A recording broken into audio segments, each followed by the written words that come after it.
సంక్రాంతి తెలుగువారిళ్లల్లో పెద్ద పండగ. సంక్రాంతి 3 రోజుల పండుగ. ఈ సంక్రాంతి 3 రోజుల పండుగలో సంక్రాంతి ముందు రోజు వచ్చే భోగి గురించి తెలుసుకుందాం. భోగి, భుగ్ అనే సంస్కృత పదం నుండి భోగి వచ్చింది. భోగం అంటే సుఖం. ప్రజలంతా సుఖ సంతోషాలతో వర్ధిల్లాలని భోగి పండుగను జరుపుకుంటారు. అయితే ఇది ఎప్పుడు వస్తుంది? దీని విశిష్టత ఏమిటి? ఇప్పుడు తెలుసుకుందాం.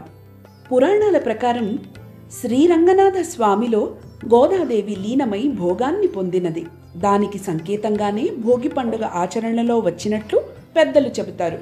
మరో కథనం మేరకు శ్రీ మహావిష్ణువు వామనుడి అవతారంలో బలిచక్రవర్తిని పాతాళంలోకి తొక్కింది కూడా భోగి రోజునే.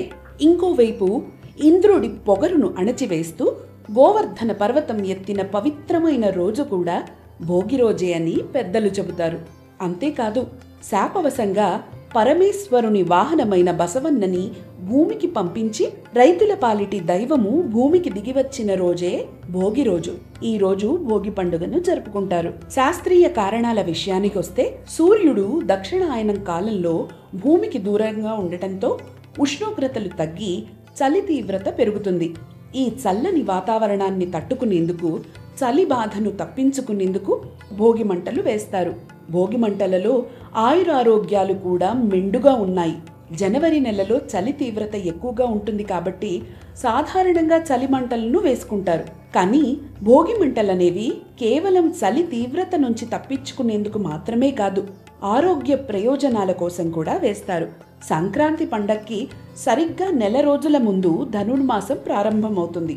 ఈ సమయంలో ఇంటి ముందు పెట్టిన గొబ్బెమ్మలను పిడకలుగా చేస్తారు. వాటిని భోగి మంటల్లో వేస్తారు. వీటిని కాల్చడం వల్ల గాలి శుద్ధి అవుతుంది, సూక్ష్మక్రిములు నశిస్తాయి. మనకి శ్వాసకోశకు సంబంధించిన అనేక రోగాల నుంచి ఉపశమనం లభిస్తుంది. ఈ భోగి మంటల్లో పిడకలతో పాటు రావి, మామిడి, మేడి, ఔషధ చెట్ల కలప, ఆవు నెయ్యి కూడా వేస్తారు.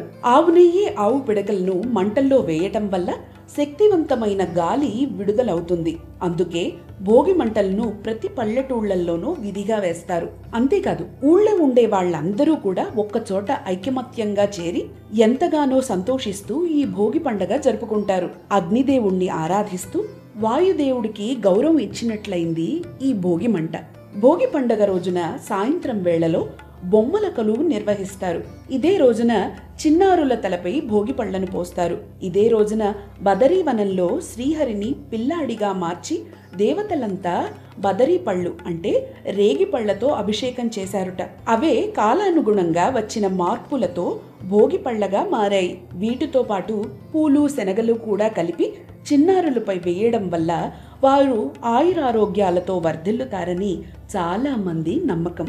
మరి మనం కూడా భోగభాగ్యాలతో ఆనందంగా భోగి జరుపుకుందామా?